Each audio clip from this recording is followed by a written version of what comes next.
कुलस्वामिनी श्री एकविरा देवी यात्रा उत्सवाला जल्लोषात सुरुवात। शहरातील देवपुरातील अतिप्राचीन मंदिरात सोमवारी खानदेश कुलस्वामिनी श्री एकविरा देवी यात्रा उत्सवाला मोठ्या जल्लोषात सुरुवात करण्यात आली आहे। सोमवारी पहाटे श्री भगवतीच्या मूर्तीला दुग्धाभिषेक घालण्यात आला। त्यानंतर श्री भगवतीच्या मूर्तीला विविध आकर्षक फुलांची व आभूषणांची सजावट करण्यात आली। गुजरात, मध्य प्रदेश, अन्य जिल्ह्यातून भाविक सोमवारी धुळ्यात दाखल झाले। दुपारी 12 वाजता भगवतीची महाआरती करण्यात आली। श्री भगवतीच्या मूर्तीचे दर्शन घेण्यासाठी आणि नवस जाऊळ फेडण्यासाठी मंदिर परिसरात भाविकांनी मोठ्या प्रमाणात गर्दी केली होती।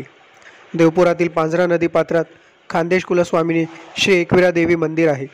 15 दिवस चैत्र महिन्यात नदीपात्रात यात्रा भरते। लहान मुलांच्या करमणुकीसाठी पाळणेही दाखल झालेले आहेत। 1150 बालकांचे जाऊळ मंदिर आवारात काढण्यात आले, अशी माहिती मंदिराचे विश्वस्त सोमनाथ गुरव यांनी दिली आहे।